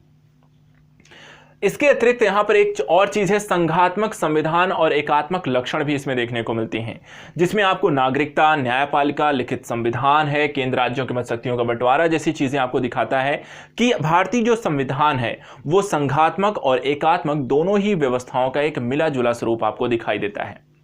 इसके अतिरिक्त अगर हम बात करें तो कुछ फैक्ट भी आप ध्यान रखिएगा। कुछ फैक्ट क्या है कि जैसे कि 26 नवंबर को यहां पर संविधान दिवस के रूप में मनाया जाता है। कब? 26 नवंबर को संविधान दिवस के रूप में मनाया जाता है। और ऐसा इसलिए मनाया जाता है, और ये कब से मनाया जाता है? 2015 से इसे प्रारंभ किया गया, क्योंकि डॉक्टर भीमराव अंबेडकर का 26 नवंबर को यहाँ पे जन्मदिन होता है।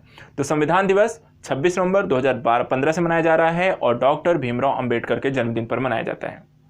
इसके अतिरिक्त यहां पर एक चीज और ध्यान रखिएगा कि लाहौर अधिवेशन जो कि दिसंबर 1929 में हुआ था, जो पूर्ण स्वराज की वो घोषणा करते हैं। साथ साथ यहां पर 26 जनवरी 1930 को प्रथम स्वतंत्रता दिवस के रूप में मनाया गया था, और इसी कारण से यहां पर जो संविधान लागू होता है वो 26 जनवरी 1950 को, जो 26 जनवरी का जो दिन चुना गया वो इसलिए चुना गया क्योंकि 26 जनवरी 1930 को प्रथम स्वतंत्रता दिवस यहां पर मनाया गया था, और इस कारण से यहां पर 26 जनवरी 1950 को यहां पर संविधान को लागू करने के लिए चुना गया। इसके अतिरिक्त एक और चीज कि भारतीय संविधान में जो विभिन्न पहलू हैं, जो विभिन्न कह सकते हैं कि प्रारूप के अंदर, चाहे वो मौलिक अधिकार हो, मूल कर्तव्य हो, संघराज्य क्षेत्र हो, राष्ट्रपति हो, आपात उपबंध हो, ये सारी चीजें आई कहां से, ली कहां से गई। जैसे हमने स्टार्टिंग में देखा कि किस तरीके से भारतीय संविधान के लिए, उसके निर्माण को लेकर संविधान सभा ने 60 अलग अलग देशों के संविधान का वहाँ पे अवलोकन किया। तो बहुत इंटरेस्टिंग पार्ट आता है जब आपको जानकारी ये आप संविधान के बारे में पढ़ते रहते हैं, लेकिन आपको अगर ये जानने का मौका मिले कि किस तरीके से जो भारतीय संविधान के बारे में मौलिक अधिकार पढ़ रहे हैं, क्या ये मौलिक अधिकार क्या मूल अवधारणा थी या इसको हमने कहीं से लिया है। भारतीय संसदीय जो प्रणाली है, क्या वो भारतीय की अपनी है या पहले से विद्यमान थी। अगर आपको ये जानने को मिले कि भारतीय संविधान के संदर्भ में जो भी प्रारूप है, जिसके जो भी डाटा वहां पे, जो भी कह सकते हैं कि वहां पे प्रारूप स्थितियां हैं, वो आई कहां से, किन किन देशों से हमने क्या क्या प्राप्त किया है, और कौन कौन सी चीजों को हमने अपने संविधान में यहां पर लागू किया है, किस तरीके से आपका संविधान बना कैसे। तो ये इतिहास, ये जो होती है सारा डाटा और ये जानकारी जब मिलेगा तो आपको समझ में आएगा कि आपका जो संविधान है वो कितने प्रकार के देशों के संविधान का एक मिला जुला स्वरूप है। तो आइए समझने की कोशिश करते हैं कि इसके स्रोत क्या हैं। स्रोतों की अगर हम बात करें तो सबसे पहले यहां पर आता है ब्रिटेन से भारतीय संविधान में बहुत सारी चीजों को सम्मिलित किया गया, जिसमें सबसे इंपॉर्टेंट पहलू था संसदीय शासन प्रणाली। अर्थात वर्तमान समय की जो संसदीय शासन प्रणाली है वो कहां से ली गई है, वो ब्रिटेन से है। साथ ही यहां पर संसदीय विशेषाधिकार, विधि का शासन, ये बहुत इंपॉर्टेंट पहलू है, विधि का शासन आपका ब्रिटेन से लिया गया है। राष्ट्रपति की स्थिति, जो संवैधानिक स्थिति, जो नाम मात्र की स्थिति है, वो भी आपका ब्रिटेन की देन है। विधायी प्रक्रिया, एकल नागरिकता, चुनाव में सर्वाधिक मत के आधार पर जीत की प्रक्रिया, मंत्रिमंडलीय प्रणाली और परमाधिकार लेखा, ये सारी चीजें आपको कहां से ली गई हैं, ब्रिटेन से ली गई हैं। और इस तरह के क्वेश्चन कई बार पूछे गए कि संसदीय प्रणाली को लेकर, विद्वार शासन जो स्थापित है, आपका विधि का शासन है, विधायी प्रक्रिया है, मंत्रिमंडलीय प्रणाली है, इनको लेकर क्वेश्चन पूछे जाते रहे। ध्यान रखिएगा ब्रिटेन से हमने क्या क्या चीजें ली हैं। दूसरा पहलू, और भी बहुत सारे देश हैं। दूसरा है यहाँ पर देश जो बहुत इंपॉर्टेंट है, संयुक्त राज्य अमेरिका। और यहाँ से हमने लिया जो मौलिक अधिकार प्रदान किए गए। जो मौलिक अधिकार प्रदान किए गए वो कि आपको सबसे पहले यहाँ पर प्रदान किए गए थे संयुक्त राज्य अमेरिका के संविधान में, और वहाँ से हमने इसे लिया था। तो मूल अधिकार के साथ साथ हमने न्यायिक पुनर्विलोकन का भी, और संविधान की सर्वोच्चता, निर्वाचित राष्ट्रपति और महाभियोग की प्रक्रिया, उपराष्ट्रपति के पद जैसे बहुत ही इंपॉर्टेंट पहलुओं को वहां पर हमने कहां से लिया है, संयुक्त राज्य अमेरिका के संविधान से। कनाडा से भी हमने कई सारी चीजें ली हैं, जैसे कि यहां पर एक सशक्त केंद्र की स्थापना के साथ साथ एक अर्ध संघ सरकार का जो स्वरूप आपको दिखाई देता है। अर्ध संघ का मतलब हुआ कि राज्यों से तो मिलकर बना है, लेकिन राज्यों को यहां पर अलग होने का अधिकार नहीं देता है, जो पूरी तरीके से यहां पर कई सारी स्थितियों में केंद्र के पास सारी शक्तियां आ जाती हैं। जैसे आपातकाल की स्थितियों में केंद्र सारा जो होता है बागडोर अपने हाथ में संभाल लेता है। तो एक सशक्त केंद्र की यहां पर अवधारणा है। अर्धसंघ सरकार के स्वरूप की अवधारणा जो ली गई है वो कहां से ली गई है? कनाडा से ली गई है। साथ ही अवशिष्ट शक्तियों का केंद्र, अवशिष्ट शक्तियां जो होंगी केंद्र के पास होंगी, ये भी आपको यहां से लिया गया कनाडा से।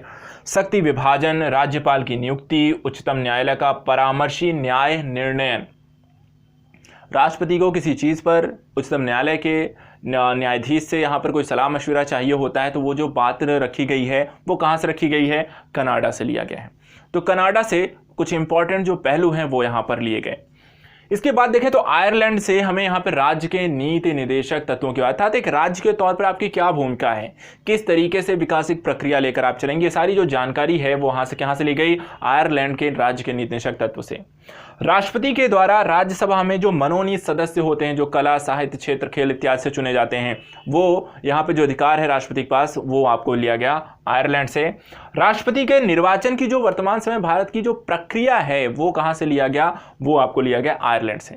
ठीक है, अब राष्ट्रपति निर्वाचित होगा, ये आपको यहां पर जो राष्ट्रपति का पद है वो आपको संयुक्त राज्य अमेरिका से लिया गया, लेकिन उसको किस तरीके से निर्वाचित होगा वहां पर उसकी जो प्रक्रिया है वो आयरलैंड से यहां पर ली गई। इसके अतिरिक्त दक्षिण अफ्रीका से भी हमने संविधान संशोधन की प्रक्रिया ली है और राज्यसभा सदस्यों के निर्वाचन की प्रक्रिया, अर्थात राज्यसभा का जो सदस्य है वो कैसे निर्वाचित होकर आएगा, वो उसके बारे में जो जानकारी है वो हमने कहां से ली है? तो दक्षिण अफ्रीका से संविधान संशोधन और राज्यसभा में निर्वाचित सदस्यों को किस तरीके से निर्वाचित किया जाएगा उनके बारे में। फ्रांस से हमने लिया स्वतंत्रता, समानता, बंधुत्व के सिद्धांत के साथ साथ एक गणतंत्रात्मक व्यवस्था प्रणाली को अपनाया हमने यहां पर एक फ्रांस से। ऑस्ट्रेलिया से हमने लिया समवर्ती सूची की, जो समवर्ती सूची जिसमें केंद्र और राज्य दोनों ही कानून बना सकते हैं। संसद के दोनों सदनों की जो संयुक्त बैठक का प्रावधान है वो भी हमने कहां से लिया है? ऑस्ट्रेलिया से। इसके अतिरिक्त जर्मनी से हमने आपातकाल के दौरान जो होता है यहां पर जो मूल अधिकारों पर एक नियंत्रण या निलंबन की स्थिति है वो हमने जर्मनी से लिया है। जापान से विधि के द्वारा स्थापित प्रक्रिया को अपनाया है और पूर्व सोवियत संघ से मूल कर्तव्य और प्रस्तावना के जो होता है यहां पर सामाजिक, आर्थिक, राजनीतिक न्याय के आदर्शों को हमने इसमें सम्मिलित किया है। ब्रिटेन नॉर्थ अमेरिका से के अधिनियम से यहां पर राज्यों के संघ को उठाया है और भारत शासन अधिनियम से न्यायपालिका, अध्यादेश, कैग, लोक सेवा आयोग, आपात बंद प्रशासनिक विभाग इत्यादि संबंधी जो चीजें हैं हमने भारत शासन अधिनियम 1935 से लिया है।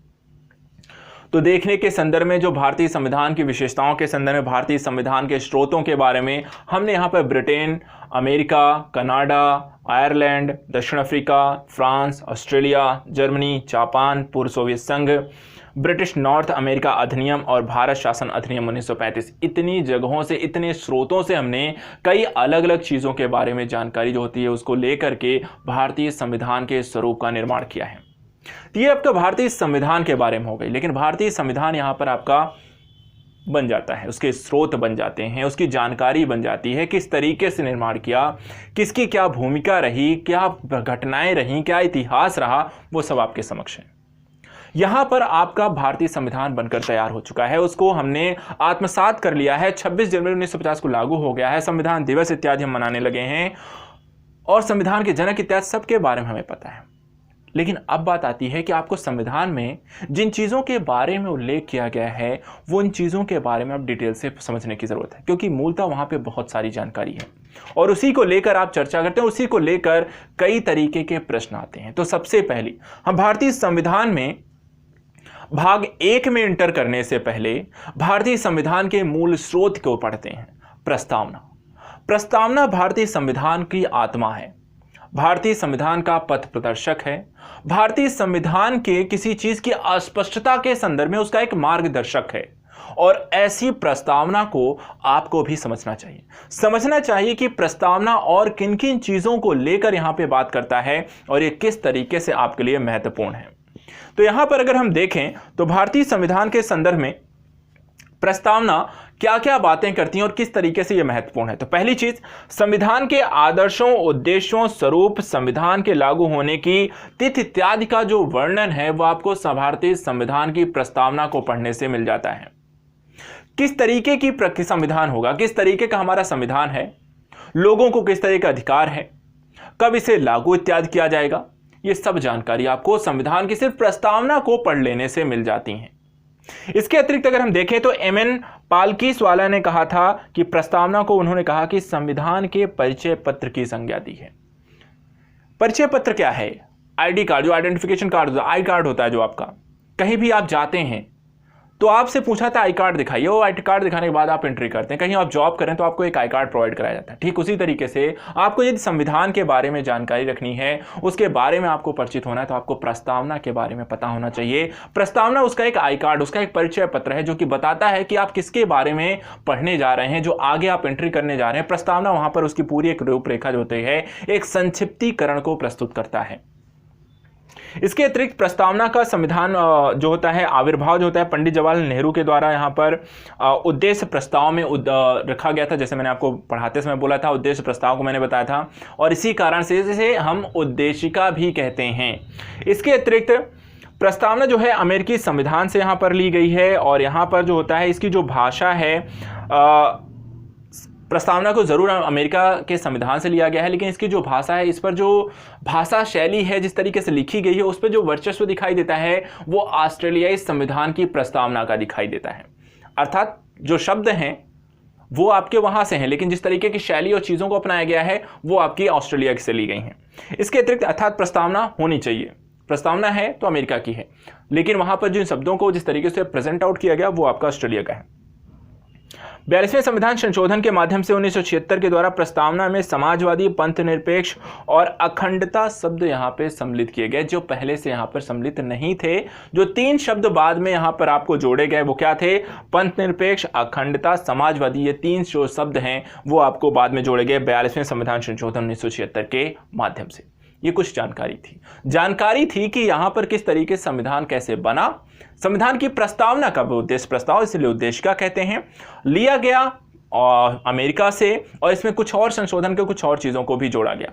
अब आते हैं आपकी प्रस्तावना के कुछ मुख्य तत्वों के बारे में। जब आप पढ़ना शुरू करते हैं भारतीय संविधान में, आपकी जो पहली लाइन आती है वो कहती है हम भारत के लोग। यहीं से आपकी प्रस्तावना प्रारंभ होती है, और इस प्रस्तावना को जैसे जैसे आप पढ़ते जाते हैं तो वहां पर कुछ बहुत ही महत्वपूर्ण जानकारी आपको मिलती है। क्या जानकारी मिलती है? सबसे पहली चीज, हम भारत के लोग क्या बताता है? हम भारत के लोग ये बताता है कि जो भारतीय संविधान है, जो इस संविधान की मूल शक्ति है, वो किसमें निहित है? जनता में। हम भारत के लोगों में, अर्थात यहाँ की जो जनता है वही संविधान की मूल शक्ति का स्रोत है। इसके अतिरिक्त संविधान का जो स्वरूप है वो कैसा है, इसके बारे में भी आपकी प्रस्तावना आपको बताती है। संविधान का स्वरूप कैसा है? संपूर्ण प्रभुत्व संपन्न है, साथ ही समाजवादी है, पंथ निरपेक्ष है, लोकतंत्रात्मक गणराज्य के रूप में आप देखें तो कैसा है? संपूर्ण प्रभुत्व संपन्न की बात करता है, अर्थात कि एक ऐसा राज्य जो कि यहां पर आंतरिक और बाह्य तौर पर अपने सभी निर्णय लेने में यहां पर कह सकते हैं कि स्वतंत्र है। उसको यहां पर कोई बाध्यकारी स्थितियां लागू नहीं होती हैं, कोई बाहरी शक्ति उस पर दबाव नहीं डाल सकता है। समाजवादी है, सबको साथ में लेकर चलना है। पंथ निरपेक्ष, किसी यहाँ पर धर्म के आधार, किसी दूसरे जो विभिन्न धर्मों के लोग हैं, यदि वो किसी धर्म को मानते हैं, स्वीकार करते हैं, तो कोई भेदभावकारी नीति लागू नहीं करनी है। और लोकतंत्रात्मक गणराज्य, जहां पर सभी को यहाँ पर लोकतांत्रिक प्रक्रिया के अनुरूप संचालित होगा। इसके अतिरिक्त अगर हम देखें तो संविधान के अपने कुछ उद्देश्य हैं।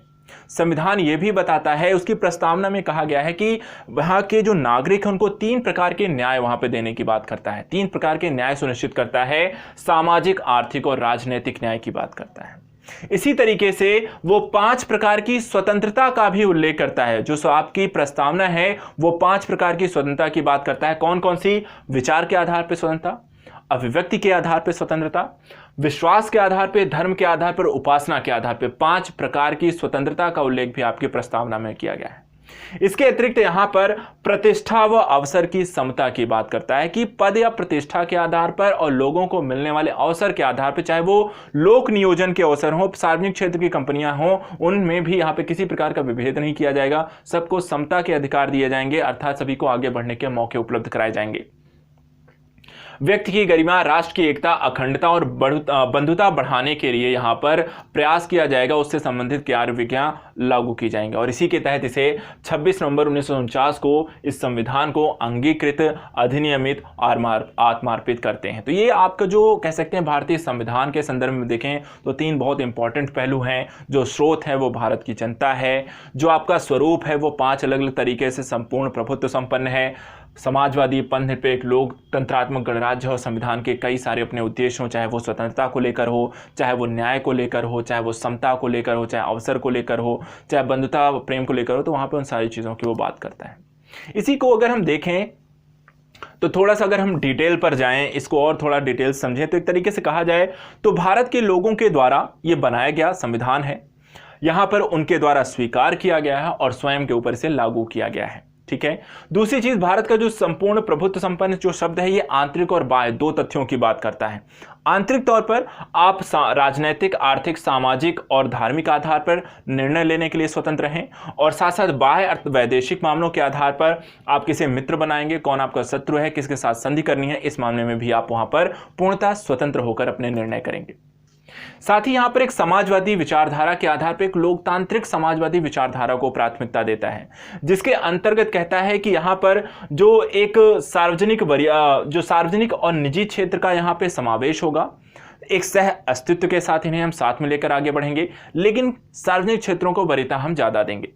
साथ ही यह कहता है कि आय व जीवन स्तर की असमानता को कम करने का प्रयास किया जाएगा, संपत्ति का किसी ही वर्ग विशेष के पास केंद्रीकरण को रोका जाएगा, और साथ ही साथ यहां पर आय और जीवन स्तर की असमानता को कम करने के भी प्रयास किए जाएंगे। मजदूरों व वंचित वर्ग के कल्याण को भी यहां पर सुनिश्चित किया जाएगा। तो अगर हम देखें तो भारतीय समाज जो है किस तरीके से डेवलप होगा, किन वर्गों को किस तरीके की समस्याओं का सामना करना पड़ रहा था, क्योंकि आप अगर पिछले पृष्ठभूमि की स्थितियों में देखें तो पिछड़े वर्ग के लोग रहे हों या भारतीय समाज के विभिन्न आय वर्ग के लोग रहे हों, वो कहीं ना कहीं किसी न किसी प्रकार के शोषण का शिकार होते रहे, अवसर नहीं मिलती है, जातिगत और धर्म इत्यादि के आधार पर विभेद होते रहे हैं। तो भारतीय संविधान की जो प्रस्तावना है वो इस बात को सुनिश्चित करना चाहता है कि यहाँ किसी प्रकार का कोई भी विभेद किसी भी व्यक्ति के साथ नहीं किया जाएगा, और यहाँ पर हर एक व्यक्ति को हर एक प्रकार के अवसर, स्थिति और आधार के उनको आगे बढ़ाने के हम प्रयास करेंगे। इसके अतिरिक्त पंथ निरपेक्ष कहता है कि धर्म व राजनीति का अलगाव होगा, और साथ ही साथ ये भी कहता है राजनीति का अपना कोई धर्म नहीं है, राज्य का अपना कोई धर्म नहीं है, लेकिन वो किसी व्यक्ति को कोई भी धर्म मानने, स्वीकार करने और आचरण करने को लेकर वहां पे मना भी नहीं करेगी। और इसी को लेकर अनुच्छेद 25 से 28 तक उनको मौलिक अधिकार भी लोगों को प्रदान किए गए, जहां धार्मिक संरक्षण वहां पर दिया गया है कि लोग अपने धर्म को मानने, स्वीकार करने, आचरण करने, प्रचार प्रसार करने की वहां पर उनको स्वतंत्रता भी दी गई। इसके अतिरिक्त गणराज्य की जो बात करता है कि राजनीतिक संप्रभुता राज्य की बजाय यहां पर देश की जनता के संदर्भ में वहां पर एक प्राथमिकता उनको देता है, और न्याय जो होगा सभी के साथ समान व्यवहार अर्थात सामाजिक, आर्थिक, राजनीतिक स्तर पर सभी को न्याय देने की बात करती है। तो यहां पर आपने ये समझा कि जो आपकी प्रस्तावना है वो अपने आप में इंपॉर्टेंस क्या है, जो शब्द उसके हैं उन शब्दों का मतलब क्या है, ये कहना क्या चाहते हैं, किस तरीके से हम इसे प्रख्यापित करते हैं। अब अंततः एक चीज और ये समझ लीजिए कि प्रस्तावना की उपयोगिता क्या है, प्रस्तावना रखी क्यों गई है, प्रस्तावना की जरूरत पड़ी ही क्यों थी, क्योंकि उसके आगे तो वैसे भी सब चीजों के बारे में हमें डिटेल से बताया गया है। तो चाहिए इसको समझा देते हैं कि प्रस्तावना की उपयोगिता किन किन आधारों पर। सबसे पहली चीज, संविधान का संक्षिप्त स्वरूप है ये आपका, यहां पर जो बातें कही गई हैं उसी का एक विश्लेषण स्वरूप है, अर्थात आगे के जो भी आपके अनुच्छेद हैं जिनके बारे में भी चर्चा की जा रही है वो आपके संविधान की जो प्रस्तावना में बात की गई उसी का एक विस्तारित स्वरूप है, अर्थात यहां पर संक्षिप्तीकरण किया गया और आगे चलकर उसको हम व्याख्यायित करते हैं।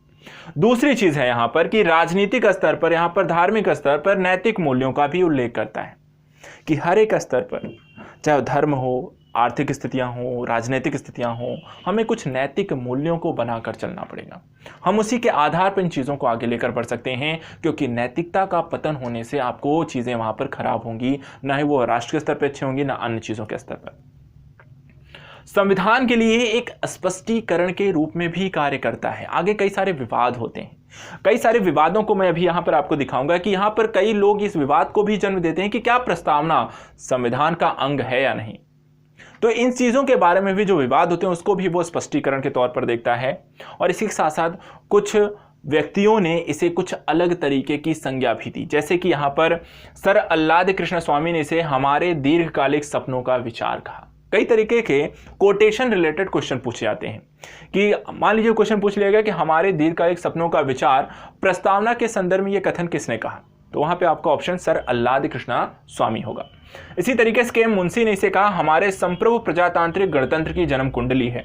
और प्रस्तावना के संदर्भ में एक चीज़ और हम कहते हैं कि हम क्या करेंगे, हमारा ध्येय क्या है और हम किस दिशा में जा रहे हैं, ये सारी चीज़ें आपको कौन बताता है, आपकी प्रस्तावना में यहाँ पर इन सारी चीज़ों का उल्लेख मिलता है।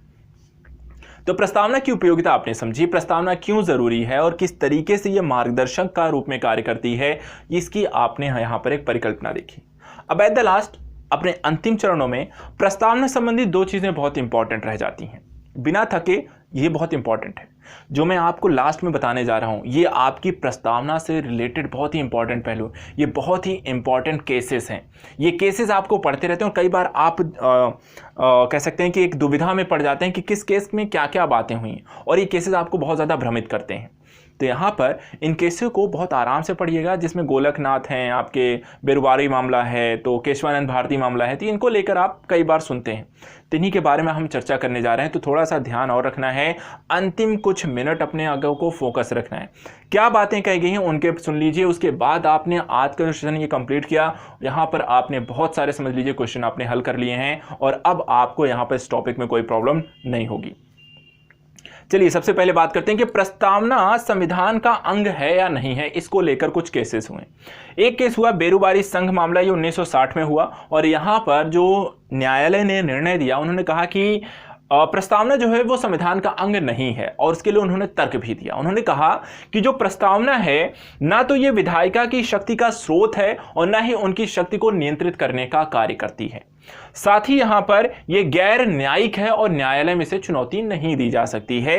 इसलिए आपकी जो प्रस्तावना है वो आपका संविधान का अंग नहीं है। यह किस में कहा गया है, किस केस में, बेरुवारी संघ मामले में। यहां पर 1960 में यह बोला गया था कि प्रस्तावना इसका अंग नहीं है। इसके बाद एक और आता है सज्जन सिंह बनाम राजस्थान 1964।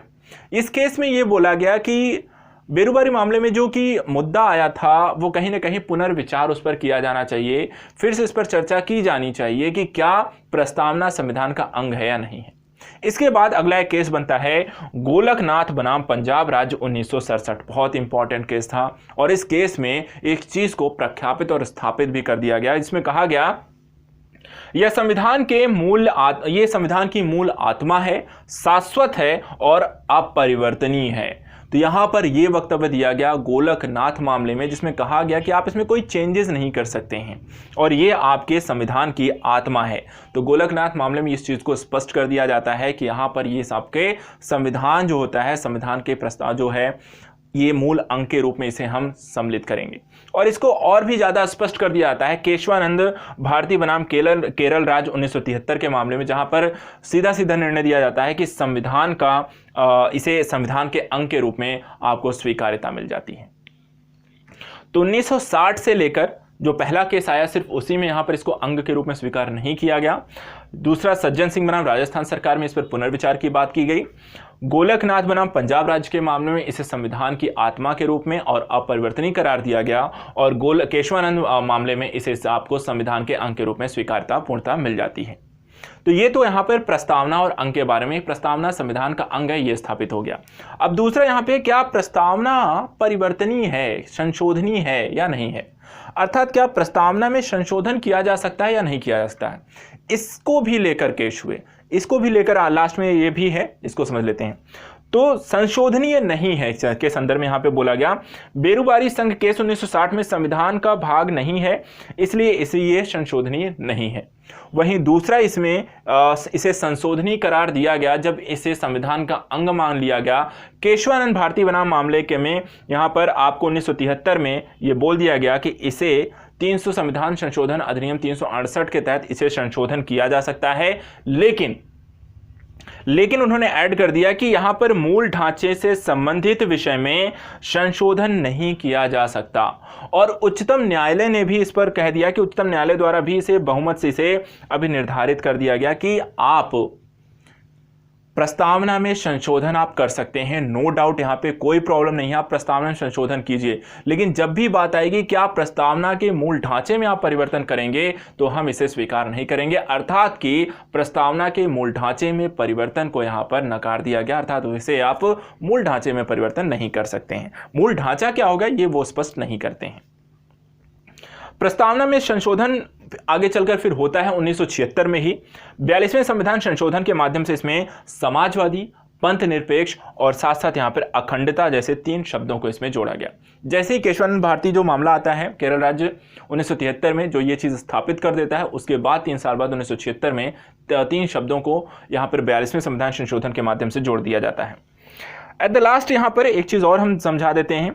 राज्य का धर्म के आधार पर, राज्य कोई भी राज्य होता है, धर्म के प्रति उनका व्यवहार कैसा है, उस आधार पर हम किसी भी राज्य को 3 अलग अलग राज्यों के संदर्भ में प्रख्यापित करते हैं, या कह सकते हैं उसको व्याख्यायित किया जाता है। एक राज्य होता है जिसको हम कहते हैं कि यहाँ पर नास्तिक राज्य, अर्थात जो किसी भी, अर्थात सभी धर्मों का जो विरोध करता हो, जो किसी भी धर्म को मानने नहीं देता है, सभी वहाँ पे नास्तिक हैं, कोई भी राज्य का नहीं, व्यक्तियों का कोई भी धर्म नहीं होगा, उसको कहते हैं नास्तिक राज्य। दूसरा है जब कोई राज्य जो होता है किसी न किसी धर्म को अपना राज्य का एक सैद्धांतिक, कह सकते हैं कि वो धर्म स्वीकार कर लेता है, तो ऐसे राज्यों को हम कहते हैं सैद्धांतिक राज्य, जो किसी एक धर्म को राष्ट्र का राज्य या राज्य का धर्म स्वीकार कर लेते हैं। और ऐसे राज्य जो किसी भी धर्म को स्वीकार नहीं करते हैं, लेकिन दूसरे दो अर्थात नागरिकों को कोई भी धर्म इत्यादि को मानने, आचरण करने, प्रचार प्रसार करने की वहाँ पे स्वतंत्रता देते हैं, उसे हम कहते हैं कि उसे वो आपको साथ ही वहाँ पे किसी धर्म, किसी प्रकार का कोई भेदभावकारी स्थितियाँ अपनाते नहीं हैं, उन्हें कहते हैं आपको पंथ निरपेक्ष या धर्मनिरपेक्ष राज्य। तो आज के सेशन में हमने एक, कह सकते हैं, एक कड़ी यहाँ पर प्रारंभ की थी, एक चलना शुरू किया था आपके साथ मैंने, और यहाँ पर संविधान सभा के गठन और प्रस्तावना 2 इंपॉर्टेंट टॉपिक को पढ़ना था। तो यहाँ पर जो शुरू से लास्ट तक रहे उनको बहुत बहुत बधाई है, क्योंकि आप इस वीडियो को देखने के पश्चात आप लोगों को यहाँ पर इससे रिलेटेड जो डाटा आपको मिला है, आप किसी भी क्वेश्चन को किसी भी एग्जाम में आप इसे आसानी से करके आएंगे और सभी सही करके आएंगे, अगर आपने इसे लास्ट तक देखा है। तो यहाँ पर आज आपका हमने संविधान सभा के गठन की प्रक्रियागत स्थिति, इतिहास, संविधान, उससे संबंधित विशेषताएं, प्रस्तावना, उससे संबंधित केसेस, सभी के बारे में यहाँ पर डिटेल से अध्ययन कर लिया है। नेक्स्ट वीडियो में मैं इसी कड़ी के संदर्भ में आगे बढ़ेंगे, और अब हम यहाँ पर भारतीय संविधान के जो विभिन्न 22 भाग हैं उनको एक एक करके स्टडी करना शुरू करेंगे। तो यहाँ पर कभी छोटे होंगे तो वहाँ पर एक ही वीडियो में 2 या 3 भाग हो जाएंगे, कोई बड़े भाग होंगे तो वहाँ पर एक वीडियो में एक ही, लेकिन इस तरीके से अगले कुछ वीडियो सीरीज में हम यहाँ पर क्विक रीजन्स के माध्यम से पूरी आपकी पॉलिटी को कंप्लीट करने का प्रयास किया जाएगा। तो आज के लिए इतना ही। थैंक यू सो मच, ऐसे ही बने रहिए, और हाँ, चैनल्स को और वीडियो को यहाँ पर शेयर जरूर करिए, सब्सक्राइब करिए, तो आपका जो होता है सहयोग बहुत ज़रूरी है। तो आज के लिए इतना ही, थैंक यू सो मच। मिलते हैं अगले वीडियोज़ में कुछ नए तथ्यों और भारतीय संविधान की यहाँ पर भाग 1 से लेकर संघराज क्षेत्रों के बारे में और नागरिकता संबंधित वीडियो को हम नेक्स्ट टॉपिक के रूप में लेंगे और वहाँ पर उसके बारे में स्टडी करेंगे। Thank you so much.